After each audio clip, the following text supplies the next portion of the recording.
का भजन लाया हूँ। उस भजन के माध्यम से हम जो है चर्चा करेंगे कि हम कबीरदास जी को भी समझेंगे और इसमें ये चर्चा करेंगे कि एक सतगुरु जैसे कबीर थे और एक साधक होता है, उनके बीच क्या वार्ता चलती है। तो सतगुरु कहते हैं, मेरा तेरा मनुआ कैसे एक हुई रे, मैं कहता हूँ आँख न देखी, तू कहता कागज की लिखी। मैं कहता सुरझावन हारी, तू राखे उरझाई रे। मैं कहता कि जागत रहियो, तू रहता है सोई रे। मैं कहता निर्मोही रहियो, तू जाता है मोही रे। मैं तो रंगी फिरे बिहंगी, सब धन डारा खाई रे। जुगन जुगन समझावत हारा, कहीं ना मानत कोई रे। सदगुरु धारा निर्मल आहे, वामे काया थोई रे। कहत कबीर सुनो भई साधो, तभी वैसा हुई रे। दोस्तों आप इस शब्दों को सुनिए, आपको समझ में आएगा कि कितने गहरे शब्द हैं। देखिए, मैं मानता हूँ कि चाहे वो सगुण धारा का हो चाहे निर्गुण धारा का हो, यदि उसको परम तत्व में स्थित होना है तो ये शब्द जो हैं ये कसौटी हैं, इन पे उतरना ही होगा। इन पे खरा उतरे बिना वो परम तत्व में स्थित नहीं हो सकता, चाहे कोई भी हो। और जो उतरे हैं वही परम तत्व में स्थित हो पाए। तो मैं थोड़ा सा इसकी व्याख्या करूँगा। इसमें सतगुरु शिष्य कहते हैं कि मेरा तेरा मनुआ कैसे एक हुई रे, कि ऐ दोस्त, ऐ मेरे शिष्य, तो शिष्य तो मेरा बना है, लेकिन मैं जो कहता हूँ वो तू कर नहीं रहा, और जब तू करेगा नहीं तो तेरा मेरा मन कैसे एक होगा। मैं कहता हूँ आँख न देखी, तू कहता कागज की लिखी।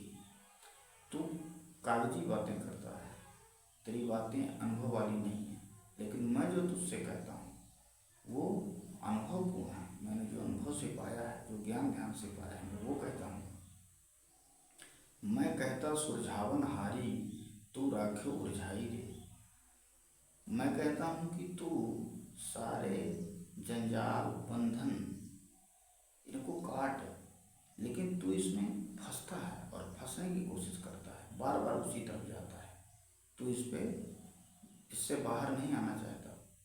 मैं कहता कि जागत रहियो, तू रहता है सोई रे। मैं कहता हूँ कि तू दृष्टा बन, तू होश में आ जा, तू जागता रहे और होश में आकर दृष्टा बनकर इस संसार को देख कि यहाँ चल क्या रहा है। लेकिन तू कहता है कि नहीं, मैं इस माया में फंसूंगा, इस संसार से, इस जंजाल में ही फंसूंगा, मैं अनासक्त नहीं होऊंगा, मैं आसक्ति में ही फंसा रहूंगा। मैं कहता निर्मोही रहियो, तू जाता है मोही रे। मैं कहता हूँ कि निर्मोही बन, अनासक्त हो, सत्य पे स्थित हो, लेकिन तू मोह माया की बातें करता है, तो उसी तरफ भाग रहा है। मैं तो रंगी फिरे बिहंगी, सब धंडारा खाई रे। मैं तो मस्त मौला हूँ और बिहंगी की तरह मैं फिरता रहता हूँ, सब धंडारा खाई।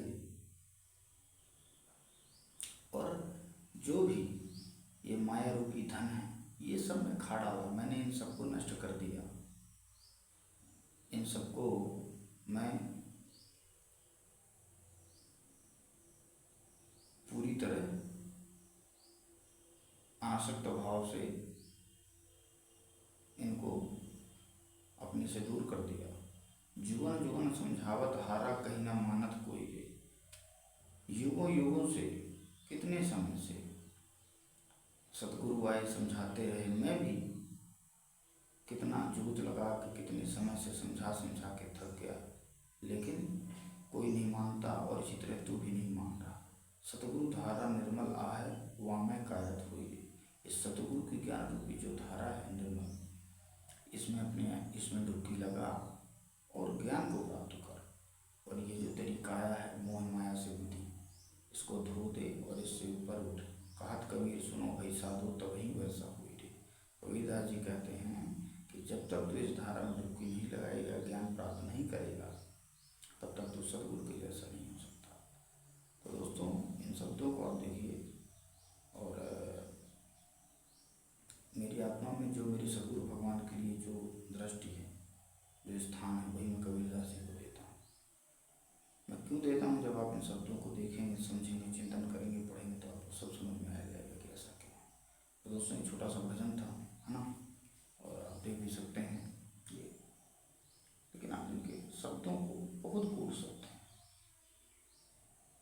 इसी गूढ़ता की वजह से उस समय जब कबीरदास जी स्थूल रूप में थे तो सारा ज्ञानी ध्यानी संत समाज इनके खिलाफ था। क्यों?